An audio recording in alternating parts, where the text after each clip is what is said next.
All right, welcome to another edition of the Cooker's Corner. We realize it's been a while, but let's face it, wrestling fans don't deserve a weekly show unless I feel like they need one. But I got a guest today that I've known for a long time. He's somebody who loves wrestling more than anybody I've ever met. The hardcore giant himself, Ron Niemi. Ron, I appreciate you coming down for the show. I know it's not right around the corner for you. It wasn't a hop and a skip to get here, and I really appreciate you coming. I've known you for a long time. I respect you. Never liked you, but I respect you. There's a difference. There's a difference. 34 years it's been. Holy crap. The first show that I ever actually ran, I promoted, it was called CWF, and I ran a show with Tommy Starr. And the main event for that show was one Masked Superstar, kayfabe, of course, versus Tex Salinger, Dennis Knight. And he was managed by his stepdad at the time, Captain Ron Slinker. So it was such a cool it was kind of overwhelming for me. I was like this 21-year-old Air Force One striper, and I had kind of found my way into the business and was involved as a manager and helping out on Shannon Rose's show and just all kinds of fun things with people like Penelope Paradise were around and Johnny G. Lyon. On that show against Debbie Malenko. Yeah, that was the other thing. It was my first show that what they would call creative these days, but I had a huge hand in the booking, and there was people there that I was lucky enough just to come to see what was going on because the Sportatorium wasn't doing anything at the time. So they came and they liked what they saw, or if they didn't like, they still left and talked about it because I leaned toward the violence. I like it. That main event was spectacular. It was all over the place. Yeah, but honestly, that was the thing with the show, though, is you had a real technically sound match like that with the very, very clear cut who's the heel, who's the baby face.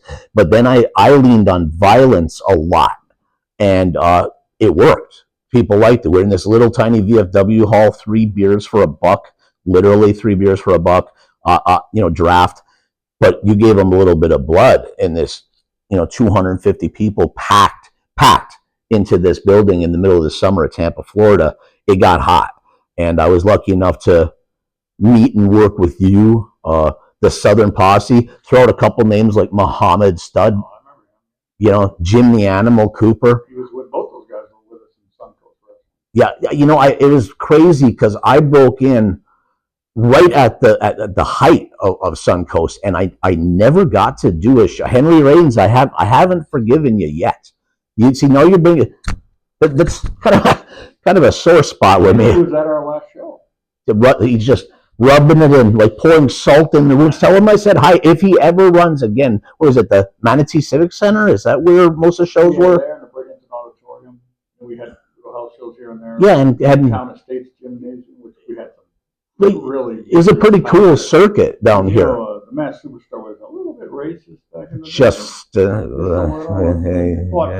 us at the new Town Estates Gymnasium. Let's just say things like that. That was also my first experience with really early on of, no disrespect, but how is there another Masked Superstar? And I was experiencing that while I was breaking in. There was nobody in any hurry whatsoever to expose the business to me. They were stretching me.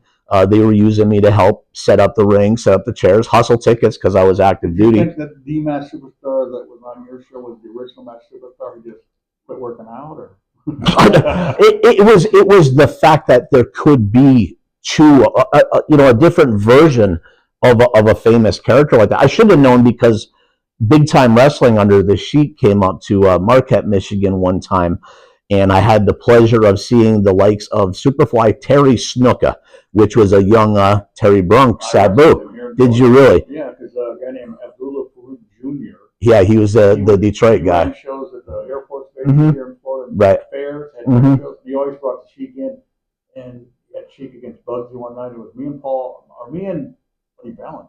Okay. Terry Superfly Snuka. And Paul Drake. What a crazy matchup. Yeah. I also got to see the likes of H. George Steele. Seeing the local newspaper for the ad that you would see George, but the H, there would be this little tiny H, and the Canadian Road Warrior. So it was kind of like my first experience to a Jerry Gray type of lineup. Right. But on the flip side, those types of characters, but it was just eye-opening to me. But Bruiser Brody still managed to be there. The Bruiser Brody was against a Sheik on top, and it was a cage match, but it was again the first time for me. It was like chicken wire, like the frame was wood, and it was this chicken, just terrible, terrible. And Sheik shouldn't have been working by that point, but all I knew is hey man, I'm watching Bruiser Brody is right in front of me. I got to see him maybe once or twice on TV because we had AWA during Nick Bockwinkel. That's to this day. It's 2025. If you ask me what a world champion is and what they look like when it comes to pro wrestling, it's Nick Bockwinkel. That's it. With the greatest manager ever, with Bobby the Brain Heenan. He didn't come out and cut off. You had the pompadour hair and dressed the part. You didn't get to see him for free on TV. If Nick Bockwinkel showed up for a studio match, maybe disposing of Kenny the Sodbuster J, or if you're lucky, Jake the Milkman Milliman in about 3 minutes on TV. When I'm 12, 13 years old and seeing this stuff for the first time, I'm hooked. But, you know. Once in a while when they let him go, that match with Mr. Perfect, Kurt Hennig, before he was Mr. Perfect, that 1 hour draw, I think it was like a New Year's Eve 1980 something, let's just say. I guess Nick Bockwinkel? Unbelievable. Phenomenal. And that was the rise. For all you idiots out there that think wrestling today is better than it was. Yeah, that was the real beginning of the rise of Kurt Hennig, because when I was just getting into it, Hennig was a very young guy. Yeah. Who the champion was in that match. I want to say it was Kurt, but that was where you started getting the feeling of the type of character that became Mr. Perfect. This guy is like, oh, not only is he probably the best, if not one of the best in the business, he knew he was, and he carried himself. I got to have a show one time that I ran over in Pinellas. It was Sean Waltman, X-Pac, versus Kurt Hennig, with Bobby the Brain Heenan taking him to, is at the Pinellas Expo Center. That was on my show, and Steve Kern and Macho Man were signing autographs, and Kurt and Sean are in the back moving around like they've been, serious trauma. They are in absolute agony and moving around like old men. And then that music hit, and they come out to that light, and the fans, all of a sudden it's X-Pac and Mr. Perfect again. Just unbelievable. And it was just, and as soon as they came through the curtain after going out there, and these guys are acting like it's Madison Square Garden, not some little show for me when all my indie local guys are on there, but they helped us get 1,000 people into the building on that day, and that didn't happen on the independent scene, and everybody that was on there got the rub. For them to come out there and not basically just sandbag and take the easy payday, that, again, best example, Bobby Heenan gave me a favor price because of Steve Kern, and just to have him in the building and signing autographs meant so much to me. And in the back, as we're going through the second half of the show, Bobby Heenan, who, by the way, I had no idea how big of a man he is. He's big dude. He's really big. He was just always surrounded by giants. But hey, Ronnie, I was wondering if you could do me a favor. And I said, anything, Brain, anything. I'll get the shovel. Whatever you need. Would you mind? I know I was just supposed to be here, sign autographs, and I don't want to steal the heat or the thunder or anything from anybody. Would you mind if I walked Kurt to the ring against Sean? And I'm like, what? Would I mind? Yeah. I'd consider it an honor. And I sat there, if they would have saw my face peeking through that curtain, watching those three guys going to my ring, it's something I'll never forget. On a side note, Sean's mom was at our wedding. They've always supported the local scene quietly after he made it so big so early. But he was notorious for, if he wasn't on the road, if there was a show in town, there was a good chance that Sean was going to come walk around the corner. You mind if I watch a show? Come in, by all means. The love for wrestling that just emanates off of a talent like him. And you were lucky enough to come up with and help bring along talent like that for a long time. When did you break into? I think my father said he used to listen to you wrestle on the radio, if I remember correctly. No, I broke it in '81. Wow. I knew Sean before he even got into it. Well, I figured you would have been. You go to shows with me and Penelope. Wow. Different. Yeah, it's again to see, just like now you've had an eye for talent for a long time. There's guys and girls in the state right now that on a different level than what it's been for a long time as far as talent. And I'm going to tell you, things haven't changed with the fact that some of you will never see them, and it won't be because you won't come out and support us. They won't last. This isn't for everybody. There's some people you wish would go away that don't go away. I mean, come on. And there's others that come and you go, hey, there's money in this guy, or I see something. That Richard King guy, I don't know if you've met him. When he walks in the door, and you don't have to know who he is. He's a star just walked in the front door. He carries himself, he looks the part, he dresses the part, he gets in the ring, and these people that just because it's a little indie paid 10 or 15 bucks, they're seeing some guy presenting himself like that. They're going to come back. Like a superstar Billy Graham. You didn't know who he was. Didn't have to know. Didn't have to know. Yeah, and now to have the ability to go on top of having that type of ring presence and personality, that again, something radiates. I like to think that outside of the performing in the ring, whether it's managing or now I do commentaries, I felt that I've always had my strength with what they would call a booker back in the day. You do commentary. Wait a minute now. I've been dabbling just a little bit. I'm telling you, that's, in all honesty, after all these years, that's what keeps me the busiest now. I like when you put me over on that Battle World. See, that's last year. But you remember it, and and I was basically singing the praises of Penelope in that thing as well.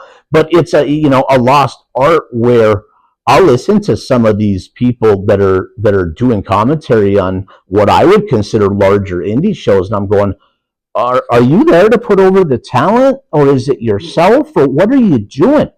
I want these people again to. It would have hurt worse if you were honest about it. Oh my God, here comes Bob. Oh, he's old as dirt. Oh my God, he can barely move up. But you put me over. Yeah, I did. It was, but the thing is, with some guys, it's just made easy. You made it easy for me, and it's, we're joking around and having fun. But in all honesty, when I have a guy that walks in the ring that I have a history with that goes back over 3 decades, pretty easy to look good when it comes to telling stories. I got a lot of them. So when I have veterans, especially those that have really put the time in and have grinded, that have come through Florida, I've seen that, and I've worked with all of them. Some of them, again, like I mentioned before, I wish there was some guys. Chris Nelson not being at wrestling shows is a disservice to the business. That's an example that I give. I managed him all over the place too. One match with Chris, and he complains to this day that I have no memory because I don't. And I'm sure there's pictures of it. So what happened? Well, it had to happen then, unless it's some elaborate hoax. You know how that Chris Nelson can be. It was long before Photoshop. He was doing deep fakes before they were deep fakes. But he was one of those guys that we were really young coming up together. And we would again find ourselves working major matches at the Sportatorium and just getting, brutalized by the likes of Jimmy Del Rey, Jimmy Backlund at the time, Mark Starr, and these monsters that were there to teach lessons. But I also got to go to the Cayman Islands with him and got to manage him. And we were told, there was one thing they told us, and it was, do not go in the crowd. Well, we ain't hey, out goes Chris, shit cans the guy that he's in there with. I'm immediately all over this guy at ringside, and everybody goes up, and it was crazy. They were right. We shouldn't have went into the crowd, and it was a very large crowd. I think you probably even met Keith before. Keith was the guy that was responsible for getting us there and was the local hero, and he looked like $1 million. He couldn't wrestle like $10, but he did look like $1 million, and they were behind him. They loved him. Well, here we are, trying to commit premeditated murder in front of the hometown, and it got wild. I'll still remember, I keep saying their names, but Mark Starr and Jimmy Del Rey and a bunch of the other guys are on the ramp screaming for us to come their way, and they're keeping people off of us. It was just epic. And we got in the back, and between people yelling at us and people patting us on the back, it was a little confusing, but what a wild time that was. It was a good time. Back on them, your life is at risk, but you're not thinking about it then. Think back now, it's a great memory. I lived, and it was a great memory. Well, it's a rush, but to to be able to, again, I hate using the term, especially when it comes to myself, because I'm not going to act like I don't have an ego, but to have never have made it as a guy that made a living in this business. I'm from the middle of nowhere in the Upper Peninsula of Michigan. To have been on TV and to get to travel to different states, and I've gotten to go to England, Puerto Rico, Cayman Islands because of wrestling. Uh, I made it. My wife has stuck with me through all of this. I don't know why. We're still together. We both still have great jobs. We served 8 years together in the Air Force, and we've been to hell and back. You know, I don't. I know what that's like. There's been a lot of times, to be serious for a minute, over the years, me and you were never the type that were the hang around types. We always hit it off when we see each other at shows, but we both several years ago were in a bad spot, and we both tend to react in a way that takes bad situations and makes them far worse. It's scorched earth, and nobody walks out of this thing. On everybody, I'm sorry, I correct myself. Seems everybody gets to walk away unscathed, but we do horrible things to ourselves emotionally with this. I've came a long way since then. I would say, the fact that I see you out in public and attending shows and being a leader, and yeah, well, that's And my that's wife and I are in good terms now. awesome. Yeah, but She bought me these. well, then she's okay in my book. But it's funny that you never know until you're in that spot who will, who's going to step up when you need somebody to step up. And sadly, the ones that you would expect normally aren't. But on the flip side of that, when you have true friends step up when you're down, it motivated me, still does, where, I come to the Legends Lunch that you have a big part of making those things happen, to get the respect and how I'm treated when I walk through there, not just by my guys or the young guys, but veterans that I think are wrestling stars that I used to watch on TV. I feel that way too. It's the biggest rush in the world. It isn't just who's that guy. That's why I always say when a fan says, well, who is he, or he was just a jobber, I don't care what they. Who cares? What your peer. When Haku can walk up to you and give you a hug and say, I love you, brother, that means more to me than anything. Yeah, it's a big deal. And Brian put you over on the mic. I mean, that means. Yeah. Is it? If you can hear what he's saying, because some of those people don't know what to shut up. I'm wishing there. What did anybody talk to Penelope since that deal? I have. Have you? Was that intro meant to go Broadway? Yeah. She's had it all written. Once you get going, that's what we call Penelope mode. Yeah, it's so cool again, where it's like stepping back in time. I've got this picture amongst all my stuff that it was outside of the public access TV studios way back in the day. It was Shannon, outside Shannon's show, and it was me and my son Ronnie, who's 34 now, and he was, I think, one baby. Guy to knock Shannon down. Good, thank God, somebody had to. And the show. Well, in this picture, it was me and my son Shannon. Do you remember Paul Spiegel? Oh yeah. Yeah, and Penelope and Big Tim. He used to work as a Big Tim Steele. Remember that big giant guy? Yeah. I look back at that stuff and I'm like, that's another lifetime ago. I wish those shows would surface. There is some stuff out there. Rob Yada got in a big brawl, and Penelope's biting Robbie's butt. That's the one where I knocked Shannon. There's a clip of that, like on some. Henry don't have the tapes to that stuff. Not Pro Wrestling Weekly. Oh no. Okay, I'm sorry. Shannon used to have that stuff. I can't remember where he had it saved. I must have did 50 of those shows. That's how I first, truthfully, snuck in the back door. Is I would call and answer the trivia question and get it right every week, because the call volume wasn't heavy and I always knew the answer. So I kept getting freebies to the Sportatorium. They got sick of you. Actually, I met him at the school. Yeah, I met him over at is it Lazy Lane? I can't. Yeah, I met him over there. Frankie Reyes was nice enough to take me there. Believe it or not, now this is again sidetracking. This is even better. Right from the very beginning, Frankie Reyes was very instrumental in me getting in with Malenko for sure. And always protected me anytime if he was the booker or if he was close to the booker. He protected me to the point that others really didn't like it much, but I didn't care, and it got me farther faster. But on a personal note, me and him were so close that his what's now his former son-in-law, Dominic, he officiated me and Terry's wedding. That's who officiated our wedding. So it was, I mean, you come to that wedding. Of course, Frankie was there, and then Dominic officiated, but it was nothing. Yeah, I think it's in the mail. It's still in the mail. You had recently moved that. Trump made it so the mail can't be delivered. Oh my God! Don't even no politics talk. I'm what were the rest? Oh my God! I'm so not into it, and I can't help but to go to CNN and Fox News regularly every day to just see what the next troll is that Trump is going to do. He is literally dealing out receipts like there's just, hey, he isn't done. He's being a heel, but you know what? A lot of people, probably about 50% of them, tend to like the heel these days. So I was always a fan of the heel. Well, you know, he's over right now, and things are happening, and it's wild to be in Florida when things heat up like this.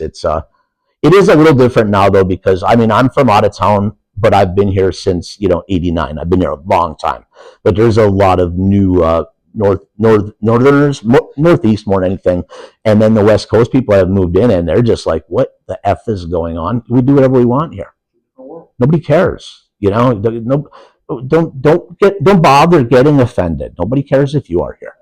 What a waste of time, eh? Some people wake up. Hey, you just said, what are you from? I'm sorry. That's a Uper. I'm getting real comfortable. That's my Uper accent coming out. Only going to be 4 hours away from the UP on. I'm going to be in Milwaukee on Saturday, and actually my son is going to drive down from Ishpeming to come and visit me. So that's really cool. I'd like to go back to my hometown in Michigan just so I can be offended at how much changed. What, like Ann Arbor? No, I was from Portland, Michigan. Portland. Born in Ann Arbor, lived in Portland. Because Ann Arbor is just, I'm an enormous Michigan Wolverines fan, to the point of I always tell people that that's actually my birthmark right there. But I mean, I am a diehard Wolverine, and I've only been through Ann Arbor once. Well, I love you. Wow. Anyone to ever walk yours, and I would never get a tattoo. I'm just saying. I thought you had one. No, I thought about it. I thought you had one in a special place. You heard that giggle. Guilty as charged, Your Honor. If I was going to get a tattoo, I was going to get one like, what would Terry do? That's what that means right there. Is that what that is? WWTD. What would Terry do? That's cool. I was seeing something. Somebody was showing something the other day where Muda and Funk and Gary Hart were in it. It had to have been WCW. Is that 89-ish? Yeah. Just hot, violent, bloody. I remember where they put the plastic bag over Flair's head and the green mist and the blood. That was very worrisome. I liked heavy. Oh, he had gotten the green mist sprayed and he's got sick collar already. Now he gets the green mist sprayed, and even I, who am like I'm hoping I figured it out, but I'm concerned. Well, now Funk takes the plastic bag and puts it over his head, and as he's beating him to death, the bag is nothing but fogged up because of the breathing, but green and then red blooded. I was like, what are they doing? It was so exciting. But wrestling, that WCW and AEW tried to replicate that recently. Yeah, but you can't. You're watching a tape and then having to, I didn't know who did it. And I'm AEW, there's guys that I really, really like that are making a real lot of money there. And I'm happy for them. But I just wish there was one or two that loved wrestling enough to go, hey, enough. You gotta make some sense. How come everyone's got screwdrivers and scissors and how many factions do you need? But you can't.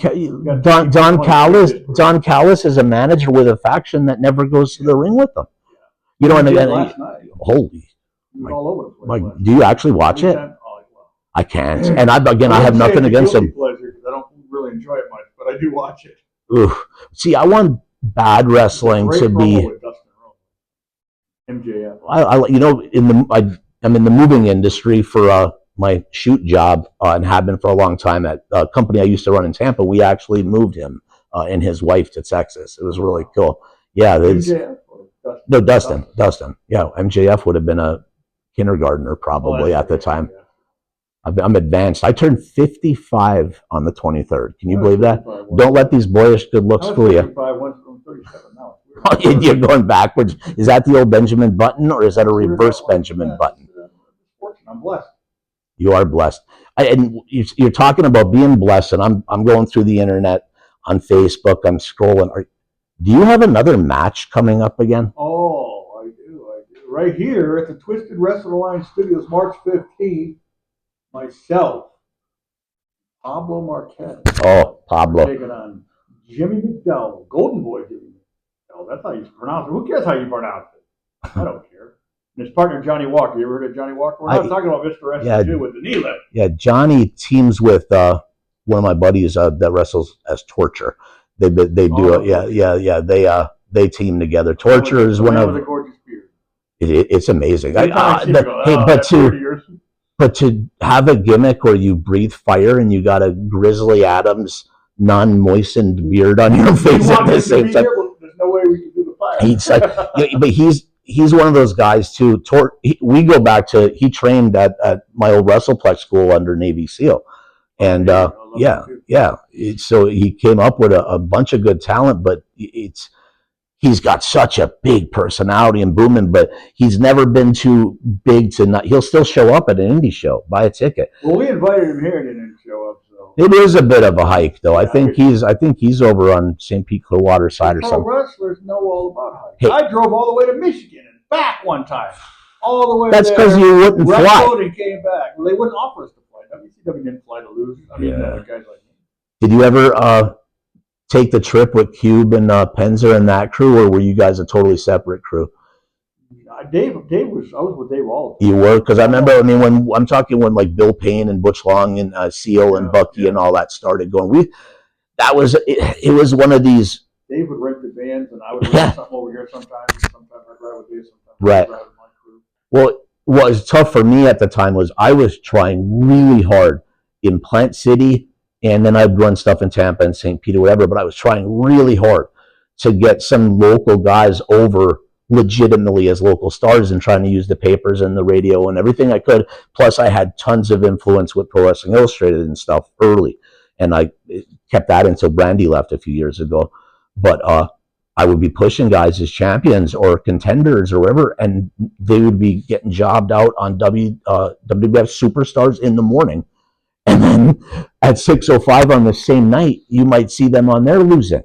And I'm just going, I'm so happy that you guys are making a little bit of money. And I couldn't afford, along with every other indie then. There was no money. You'd get, it was more the lifestyle. And if you weren't a partier, yeah, you can make a few bucks. But I knew very few that didn't party. Oh, but if you were trying to sell tickets, and they're going, well, I can stay at home and watch them for 3 minutes twice today.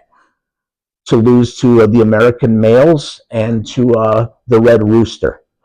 But, you know what I mean? I never worked with Terry Taylor. That's one of the people I'd like to work with. He's still floating around the business. He works for NXT or WWE. I was surprised when we got the WWE ID and NXT is sending matches now to the WWN shows, so FIP and Shine. And for each match they send an agent, which is very cool. It's almost like it's two shows within each other. The WWE ones are totally, we have no say over what happens. But Lindsay Dorado came walking in the door, and I had no clue. He's got a job as an agent. Ace Steel has showed up a couple times. He works for them now. I'm sure as soon as Punk went. Yeah, but for me to, I get excited when the quality of the show goes up that quickly. I mean, these kids, even the ones that are green. They look like stars, big time. What's going on is that Triple H has changed the game in a big way. Well, acknowledging this, think of the simplicity of this. Acknowledging an entire universe that exists, a whole farm system that you're not paying for. Now you get to give them just a little bit of a rub, just a little. And you sign guys that might have a slim chance of making it. That's one less talent for AEW to get later. And it's exactly what that's what they're doing. So the well has, to say it's run dry. Like if I'm a name professional wrestler, or if I'm a what should be considered a hot indie guy on the rise, if I'm not signed right now, I'm starting to second guess what I do for a living. I mean, there is so much money being offered to people that would have been lucky to get nightlies before. I knew mid-card AEW guys, and when I say mid-card, that's, hey man, put me on the mid-card on national TV. That's not an insult. It's but mid-card guys that were moving into much nicer neighborhoods than what I live in Wesley Chapel and paying cash. They're paying cash. These are 20 and young 30-something-year-old guys and girls, and they are owning their own homes. Why can't we find money? You know what? I never had that ability, and it kind of got me heat sometimes with veterans because they thought that you're not one of the boys. You're a promoter. Don't be a mark. Go out and find the money, find sponsors, find backers, whatever. And I don't have that ability because as soon as that person who is about to open up their wallet tells me one of their dumb ideas, I'm done with them because I can't keep my mouth shut. Right, they want to. I don't care. I don't care what you think about the wrestling. Just tell me it's really good, or say something even nicer and give me all the credit. That's all I want to hear, right? Give me the money and the credit. That's it. But you know, hey, I saw this guy that somebody's caught him online and convinces them that they're a wrestling star, not a you. I can't do it. So I've always been very, very independent, and I put over Frankie earlier, but me and him had what was a very quiet but big falling out because I just couldn't do it anybody else's way anymore. And I started IPW. Well, Mike Peskin handed me. Yeah. I mean, but I'm unfairly shitty when I decide I'm at odds with you. Even if you don't, maybe you've forgotten I exist. I'll remind you every now and then. I was like that. I'll be on. A couple of my friends aren't happy with to this day. I would not make things right with Howard Brody till the very end. And I had a little point out, but we made up. Well, I got to the point where how many times can we have the falling out, and to where I go, this sounds dramatic, but were we ever okay? Because when it seems like you think you're getting things going, all of a sudden we have heat again, and I'm always doing shit the same. I just, that gets old. You know what brought Howard and I back together after we had our falling out? The rumor online that Terry Funk wasn't doing well. And you both reached out? No, Howard just called me out of the blue and he said, Bob, I know we have our differences, but I know you love Terry to death. That's class. I know that I just talked to Terry, and the rumors aren't true. He's dealing with some stuff, but it's not as serious as I'm making. That's awesome. He goes, I just wanted to let you know that. And then we talked for like an hour. We passed up. Well, for him to now he's dead. So if you got grudges, fix them, or you're going to regret it someday. He's right. Me and Gennard Sully had a falling out years ago. Was that the guy that got Gordon's brother, our sister? Son. He was the one that you guys were going to honor me in the Legends lunch, and then you added him, and I threw a big tantrum and insisted to take myself off. I remember. Yeah. Did we take you off? I don't remember. Yeah. And then made me. I think we honored that guy, John Gailey. It was Johnny showed up he was there the other day. Yeah, Johnny. Penelope, I introduced Penelope and him were good. Johnny Favorite, right? I don't know what Yeah. He was a manager. Johnny Favorite. For years, but when I first met Penelope, he was friends with her. She saw him at the Legend. Hey, remember this guy? And she goes, "Oh, it's John Galen." She's like, "Oh, yeah, he's Johnny Favorite." He used to be with that Alicia girl that would run the B shows at the Sportatorium on Thursdays. We banned Gennard Sully from the Legends for being his true self. He turned on Brian. He turned on Cuban. So I was right for doing it then. Oh yeah. Oh, hey. All over politics. It was all over politics. What politics could there be? A Trump hater, but the real politics. Oh yeah. If you separate friendship. There's something wrong with you. Because the politicians they don't care. No. None of them. No matter what side you're on. I got a buddy that lives in Thailand that he used to wrestle as the Bug, but he's the Bug. He's insanely successful in the video game industry, and he's over in Thailand now. And more interesting side note, but he was working for World of Tanks in Belarus and was living there for a couple of years and had to flee the country when the whole Ukraine-Russian gimmick happened. So he bailed, and now he's a freelance video game guy. As a matter of fact, you know August Artois? Have you met him yet? Frankie Kidasso's funeral. Yes, August and Sideshow, who used to wrestle as OG Scarface, they're in Thailand right now. Were you at Frankie's funeral? Yeah, I was there. Yeah. So many there, I don't know. Everyone was so tall, I just kind of got lost. I was way under the radar. Isn't that always the case? Pretty much. There it was. You know what was crazy about there is MVP is there. Mike Knox is there. Big Drew. Gallows? Gallows is there. It was just a who's who. And everybody, me and Frankie had I'm not even going to say a love-hate relationship. We were legitimately, truly brothers. Everybody was there except the guy who was supposed to do the eulogy. Showed up late. Who was supposed to do the eulogy? I don't know who that guy was. Came in like an hour late. I was pretty much in shock, so I don't even remember. But me and him went insane amount of who? I'm wearing a Gangrel Wrestling Asylum gimmick there. I did for the last year or year and a half that the school and his shows were going. I was doing the commentary for that, and was that fun too. I'd show up. He let me show up when I wanted to a degree. So I would never be there early, and I would come in, sit down, they'd hand me the format. I would never go in the back. I had no idea, except for on the format, who was walking through that curtain. And I remember there were some guys I recognized, and then there were some new ones, and then Layla Gray walked out of that curtain.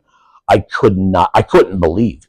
She's talented immediately, you could tell it, but it's just bombshell. To the point I took off my headset, leaned over to the guy I was doing commentary with, and said, "What is she doing here?" I couldn't believe it. What's that? You get a reaction. I couldn't believe it. And I put the headset and I'd go back in the deal. But it was a different version of this. The kind of what we did at the WrestlePlex back in the day. As soon as I walked in here, you seen I just lit up. This reminds me of, again, the Sportatorium. This is something that I envisioned when I was a kid. We had a garage when I was a kid. I don't think I would even ever thought it was possible, though. I don't. That's the thing. I could never have visualized being able to do this. And it's, even if you never had a match in here, the studio and the app, it's comfortable. I feel like I'm in the coolest living room ever. And it's loose. Yeah, got AC in here, and that's unheard of. It's, how many buildings did we work in where the idea of getting AC? Oh, well, not everything can be perfect, guys. But you were based, as far as the independent stuff, in between your TVs and everything, you were based mainly in the southern part of Florida, right? Right up the road. Okay. Because I lived since 1975 until it was you were one of the few, though, that you crossed over, because people say wrestling's cliquey now. It wasn't. I don't know if I'd call it as cliquey back then, but there was definitely an unwritten status. And if you were a Malenko guy, or if you were a Sportatorium guy, or if you were later a Brett Sawyer guy, I still ask, if I meet a wrestler, one of the first things I ask them is where they trained. I've already formed some of my opinion based off of that answer. I always like to tell the story of how important Malenko was. Is when I first worked for the WWF in '95, thanks to Jimmy Becklin, they were rounding up guys that had never been there before. Right. Killer Kowalski was one of the agents. They come over to me. He came over to me and he said, "So, how long you been working?" I said, "About 15 years." He said, "Who trained you?" I said, "The great Malenko." He said, "Malenko, go sit down. We don't got to see you. We know you can work." You're fine. Yeah, that was it. I always took that as like, that's the respect of Malenko. Yeah, get out of jail free card, literally. And I always hated practicing anyways. I don't want to go up there. Yeah, it hurts a lot more too when you're, it's totally different. Yeah, there's no adrenaline going. It's always, the one thing that's just fascinated me. I spent a lot of time in Deep South after the Shanes and MVP and that got signed, and what's that? Jody Hamilton. Yes, for Jody Hamilton. Me and Frankie used to make the road trips there, and he was being used as enhancement, and I was doing commentary. We really didn't know what was or wasn't TV, but I was, I think, on the B team, but got to do a lot of stuff with Bill DeMott. Matt Stryker was around, so I got to do a lot of commentary with him, but it was just the feeling of we weren't making any money, and it surely wasn't glamorous, but hey, I knew even the practice matches, they'd have us sit down, so I know they were hearing my voice every week based on the feedback tape sent on the students. And now it's the same thing with WWE ID. I don't have any delusions that they're going to call me up and say, hey, Ron, we're looking for a 5'6", 200-pound, gravelly voiced gray dude with a Canadian accent. Are you available? That would have happened a long time ago. So the idea, again, of driving to a show like in Clearwater, an hour away, going and working for Sal for the 1,000th time, and then a couple of days later, a WWE account is posting it, and I'm getting to listen to myself. I'll never stop doing this until the phone stops ringing. And my attitude with that, even this may sound selfish, but if the phone stops ringing, I'll just do my own thing. You just stop booking me on a show. Find an excuse not to show If you were closer, you would regret it, because every time I run anything, I always call Rick Thames. Rick, can you come up? Here's the date. Can you come and help me out? He goes, what do you need me to do? Anything, whatever. Can you run the back? If I give you, here's the lineup, here's who I want up, here's how much time, can you take it from here? Hand it off. I don't have to worry about anything anymore. Now I can pace and watch people hopefully coming through the door, and then watch the matches and watch how the people are reacting. Fix what you think's wrong for the next show. Dude, I did something the last show that I haven't done in a long time. I came down. It was they were getting a real good reaction, both babies and heel. And I went and I stood in almost every single zone or area that fans could sit or stand, and I was getting the feel of what was going on. And a couple of these areas were just hot. They were hot. That these people are going to be back, and I think they'll go. That'll be their spot where I can feel the energy. Where okay, well maybe this isn't just a quarterly spot show at VFW. Maybe I could. I don't run angles there. I don't have any programs because they're all standalone shows. Like the next one I've got. Listen to this shit. Right now I'm just waiting on one more confirmation, but it's looking like Bruce Santee and John Davis versus Brian Brock and Steve Madison. Who else is putting that together? And everybody will come out. If it's in St. Pete, Bruce is like a St. Pete wrestling legend. And I'm not throwing that term around. Everyone knows who he is, and they all come out. And Steve Madison is not only, you have seen this, he's in the best condition he's ever been in. He's a local hero, him and his wife as firemen, and his family is long-term supporters of wrestling in the Tampa Bay area. They'll all come out to see him. So yeah, but Brian's a star. How is he even available for me to be able to use it? That's criminal. And especially when he's been seen, he did some MLW. They even got a little bit of a push there. So if you've appeared on MLW TV, trust me, the WWE knows you exist. And I know he doesn't have the body of cosmetically what the WWE is looking for, but how do you know what you're looking for? I got into wrestling. A big part of it was because of the Jerry Blackwells and the Abdullah the Butchers. And, when it came to a stable like the Freaks with Paul Jones' Army, T.J. Khan and Baron Von Raschke finds his way in there. I actually had a T-shirt way back around 82, and it was the Baron. And on the back, it said, "That's all the people need to know." What a great shirt. Yeah. That'd be worth some money nowadays. Some of those old shirts. I wore it to death. At the same time, here's a good story for the wrestling nuts out there. I bought this shirt that said I helped bring back the Hulk. Well, Hulk had been chasing Bockwinkel unsuccessfully, just packing houses throughout Minnesota and out in Denver and over in California. They're killing. The Hulk didn't know how to work. Stop. And I mean, he's chasing, and these people, they're behind him. And he gets one last shot. I want to say it's in Minnesota. Bockwinkel and Heenan screw him. Well, Hulk leaves in disgrace. What he's actually doing is he's over touring Japan and winning the first ever IWGP championship. Antonio Inoki. Yes. So he won the first ever IWGP. And at the time on TV every week, they're telling us Hulk he's not coming back, guys. He can't face you people that you've let down so badly. So we all started buying the merch that talked him into coming back. But they kind of crossed it over where he came back on TV doing the big baby face, conquering hero, returning. But then Mr. Saito attacks him with the IWGP trophy, waffles Hogan, gets collar. So now here he is on the return that we think we've said we're going to help save the AWA. We got Hulk. He's finally going to beat Nick Bockwinkel. And here's the debut of Saito, who, good luck finding somebody that looks more of a badass than 1982 or 3 Mr. Saito. Come on.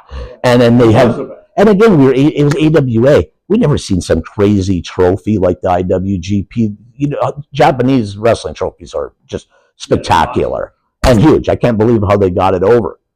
I'm wondering how they got it. Now that you mention it, they couldn't have had a duplicate made here. Do you think? See, that sounds like a conspiracy I might start. I think he had them in his office for years. Maybe that's what happened. Make a special. But here comes Saito with the just. He was so compact and jacked, and here he comes, and who's this? A tough guy, you know, and takes out Hogan. Blood. What's going on? I got to see during that time frame. For some reason, the AWA came to Marquette, Michigan, and I got to see Hulk versus Dr. D. David Schultz on top, and Saito did a run-in. I nearly exploded and went flying through the ceiling. It was so. It's cool enough that I remember it. Oh, I had the short time of when I found wrestling. I think my grandma was watching Lawrence Welk one night, and I unfortunately am sitting there being subjected. That'd probably be child abuse these days. But then all of a sudden, here's this all-star wrestling, and I want to say the background was black and white out of us. It was an arena show, and I seen Mad Dog Vachon.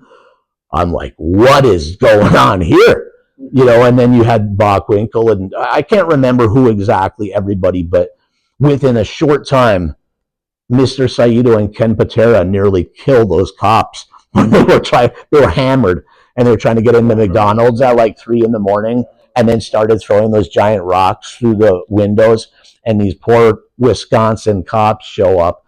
Here's an Olympic weightlifting Ken Patera, and the most jacked Japanese guy in Wisconsin at the time. First of all, they're like, they're probably worried that they were being invaded or something like that. Well, then they attacked the cops, and they went to prison for like 2 or 3 years, right? Picture in the paper with the handcuffs. Yeah. But it was really strange because, like, I have a poster on my wall that was, I think, the 83, maybe early 84 roster, and it really wasn't a lot of wrestlers. You know, they'd get a lot of matchups, but every once in a while they'd freshen it up. Like, I remember toward the end of the really good stuff, it was right after the Road Warriors, and like the fabulous ones were coming in. This is the first time we were seeing like music videos and stuff. But when people think, when I'm talking of like the glory days of AWA, they think of ESPN. I'm thinking of the studio stuff before then. But when it went to ESPN, and it was like Martel, Hennig, I think Stan Hansen even ended up with the title. Do you remember, though, out of nowhere, it went from, okay, obviously Hogan took a lot with him, but it was still, you still had main event talent there, to all of a sudden you're watching like Earthquake Ferris. Yeah. You also had Jerry the King Lawler. But when they had Lawler come in and do the stuff with over the belt with Hennig, and then they tried the insanity with involving World Class. So you had trying to unify the World Class, the AWA, and I think it was the CWA was Memphis back then. But they're trying to unify these belts, and you got 3 promoters who will not agree on their guy going under. So how did you not have that conversation? Because Super Clash, they couldn't. It was like just please give us a finish. You know, and I think there was only like, wasn't there like 3,000 people there or something? The main event was good for what it was. I don't think the wrestling was bad at all. Again, they were still, but you were rated of, you know, I think Cornette was talking about it, that at least within like the last week or so, it wasn't just that you took a majority of the real big heavy hitter stars. You took the face of the company, as far as Mean Gene Okerlund, the voice of the company. But then they were even, I think, well, they even took like the D-list commentators and stuff. Yeah, Ken Resnick. Yeah, I think even Gary DeRusha or somebody, I'm pretty sure he came over, but they grabbed a lot of the promoters, the the guys that were agents and stuff back then. So again, the crash and the fail to realize, like, I don't think Byrne didn't realize what was happening until way too late, like way too late. Because I think he would have had time to at least just get out clean and give those guys opportunities to, hey, we're going to close down shop, but we're not going to get the word out. So go and get what you can. Didn't Hulk? Byrne wanted a piece of Hulk's merchandise money. It was really. I think it was that, and was either trying to block him doing Rocky 3 or he wanted a piece of that. I think Rocky 3 was Vince McMahon Senior. That was Senior that did that. That was before he went to AWA. I'm old. My sometimes the timeline gets a little fuzzy. I'm sure I mentioned it already. According to Hogan, anyway. Wait, did you see him the other day? I just saw clips of it, but he's on McAfee, and still he's not realizing this is part of why they're booing you. He just doesn't stop lying. And he's saying he knew they were going to boo, and he wanted to cut a heel promo, but it didn't make sense with it being a corporate sponsorship. I'm going, hey, shut up. Yeah. This is why they hate you. They hate you because you got racist stuff on tape. You know, good luck overcoming that. But regardless of that, he did apologize for that profusely all over the country. He did. He did. Anybody who can't get over that can get over themselves. I understand, but the points kind of, they just keep adding up, yeah. and past sins tend to come up when people are looking for reasons to chase you off. Right now, the WWE is so cool. So I watch it, and first time in years where I'm watching Raw. I don't even care about the matches. I don't think the crowds care about the matches, to be honest. At the pay-per-views, they do. But they're there for they're there for entrances, they're there for catchphrases, and they're there for finishers. But again, I messaged you about it the other day. There's very few pops in history that was as big as Alexa Bliss's entrance. And it wasn't just how, boom, it went on. That entrance, she's tinier than me. It would take me at least 10 minutes to walk from that entrance to the ring, and her tiny little legs are going. These people are, hey, they're building. And it was like, again, a nuclear explosion for the initial pop, which, by the way, man, you've been in front of really big crowds. I can't imagine absorbing that kind of energy. No matter how exciting I can't. I've gotten in front of what I thought was big crowds, and I felt like I was going to explode into a million pieces from the energy, adrenaline, and probably anxiety. And you know, usually when it's cliche, but when the red light's on, I'm all of a sudden cool and I pace for hours before that. There's been moments where I thought I found myself on shows that to you or to somebody who's made a living or a lot of money in this wouldn't have been a big deal to them. If I'm in front of 1,000 people or more, that's a lot of people. That's the way I feel about it, you know, and comes from, I've not only done indies for going on 34 years, I never stop. You know what I mean? There's never a window where you can go, hey, there's the couple years Ron was gone. I moved to Georgia even for 3 years, and I still didn't stop. I get hobo anxiety even doing this, let alone even here. Yeah. 50 people are giving me Yeah, anxiety. my anxiety is the worrying beforehand. Again, this has not helped me either with getting jobs at the next level. I'm a terrible preparer. And I'm an unbelievable improviser. I can call wrestling on the fly for hours if they want me to. That's the way I believe. I don't want to know the finish. And I understand with TV, especially with live TV, that every second is so precious and you can't afford to miss spots or go over or under, or for your commentators to not know the finish. But I'm not the guy that throws around terms like organic, but there is a major difference if you're into listening to what I do when I'm on these shows. There's a huge difference between me being genuinely surprised or shocked or impressed or blown out of the water instead of going, hey, the finish is going right now in my ear. I don't want, you know what I mean? I want to be excited. Again, I do understand when you're being paid hundreds of millions of dollars for content and every second means something and is metered and they break down the ratings by quarter hours, I understand. But when I'm on indies or glorified indies, just let me do my thing. If you didn't think I could do it, then don't ask me to be there. It's that simple. And I think that's why I get along and do so well with Sal, because he has no interest in being involved in the wrestling at all. So the fact that I don't want his input makes me like the most over guy there because I never have a question. Never. You know, about 10 seconds before every single time I'll look over and he's sitting to my right a few table lengths away.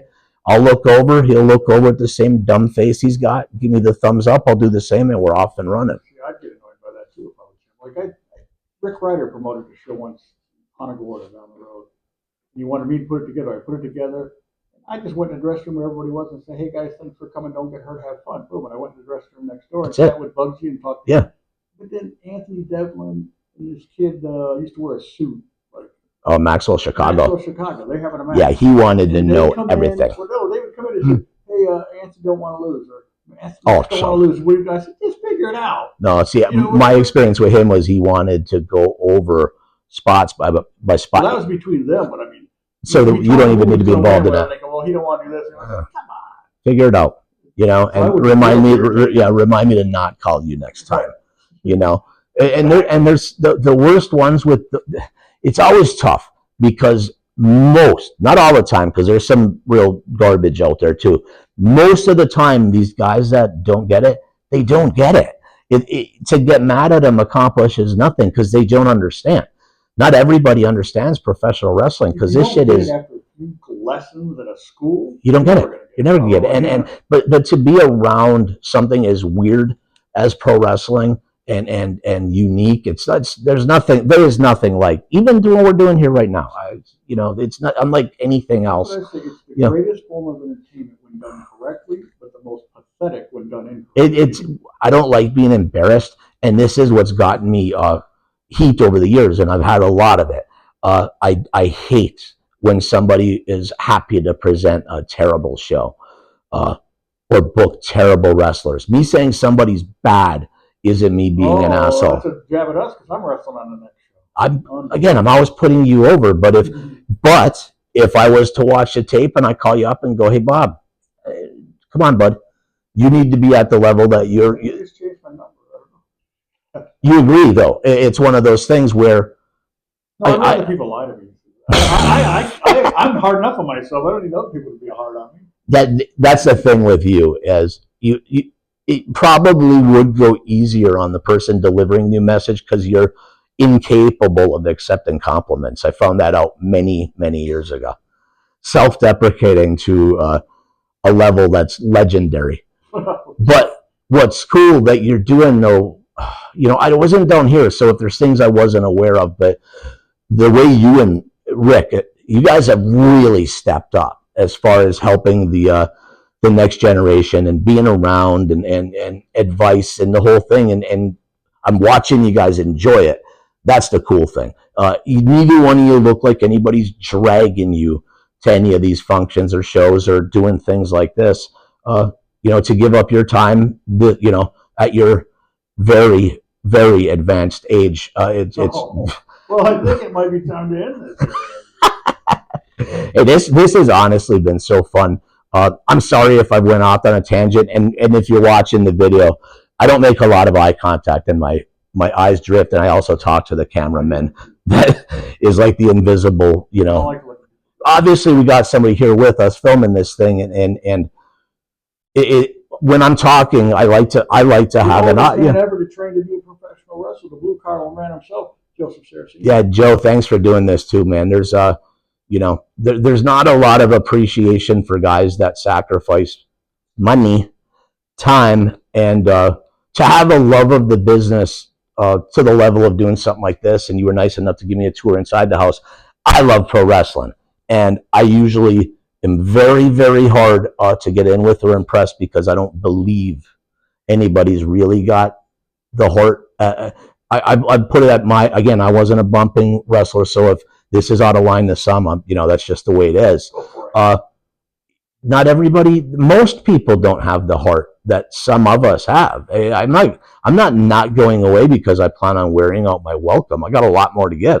And I'm here to tell you that if you haven't been to a show in a while and you're a former worker, or even more importantly, a former fan, come out and see a Devin Diaz, see a Benji Neptune, this kid Daniel Starling.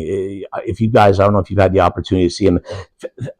He needs to spend more time in the gym, and I think he's working on that because he doesn't have height on his to his advantage, so he's going to have to get in shape. But technically, him and Brian Brock are the ones that impressed me the most as far as what we would consider old school pro wrestling. He reminds me a lot. If you saw him, it just didn't factor in size. Eric Embry, some Buddy Landell, but just maybe a little bit of Bobby Jaggers, but does these really. I saw him and Frankie work an entire match for Cahagas in Winter Haven. Not one bump in the entire match, and the crowd was going bonkers. They're going crazy. They didn't bump once and did some. Frankie screwed up. The kid was able to give him a schoolboy. Referee, quick 1, 2, 3, because Frankie been messing with the ref the whole time. Not one bump. The crowd came unglued at the finish. Like Dick Murdoch and Ronnie Garvin at the Advanced Sports Complex years ago. Ronnie comes in the dressing room and says, "What are we going to do tonight, Dickie?" And he says, "We're going to start slow and taper off." And they go out there for 15 minutes and had the crowd in a row with a headlock. That's so good. That's working. Well, anyway, I know it's getting late, and I don't want to rush you, but we usually don't go more than an hour. We actually have to go to the gym. Yeah, I have to drive a long way home, and I mentioned to you guys earlier, I'd rather give whoever is cool enough to spend their time watching this. I said I'd rather give them a good hour. I got a million more stories. We can do this again, and I'd like to come check out the matches one of these nights. Kind of work out where if I'm in the area or whatever. But if I'm not here, if it's not being streamed, get it to me so I can watch. I'd like to send some critique stuff through you. We got the first show on YouTube. We got the other show we did last month. If worked on edited. If you're gonna stream now, again the offerings or the pickings I'm sure are kind of slim. But if you're gonna stream and you put somebody on commentary, try to. The kid that runs down in Fort Myers, I can't think of his name, and I feel guilty. He's actually pretty good on commentary. I don't know, Yes, yeah, he's actually pretty good. Who did our last one, Jordan and Jordan's pretty good. Yeah, and he. You can speak up because I don't remember. Yeah, he has the again. Corey C4, he called it. Okay, I don't know him, but if he's hanging around with him, he's probably. And they'll get better if you guys give them some reps. I'm not, their agent but it's just one of those things. If it's going to look this good as far as the aesthetics and putting money and time, give them something in the ring that people are going to go, oh, there's something special going on there. That's where somebody will surprise you, and somebody you'd never think would go, can I come and do one? That happens, so, you guys are doing a good thing here. I appreciate you calling me. Bob, always great. Hopefully we're going to be doing more stuff together. Who would have thought? Everything is a work in progress. Yeah, it is. Step at a time. But I do appreciate you coming. All right, brother. Thank you. I love you, Ron. Love you too. Thank you. The Cooker's Corner one more time. Next time, we're hoping to have the legendary Denny Brown on the show. Former NWA World Junior. Yes. Yeah, that's cool. Denny's been talking about having a match with me for years. We may be old, but when the bell rings, we can still go. I like that. Yeah, I like that. Till next time.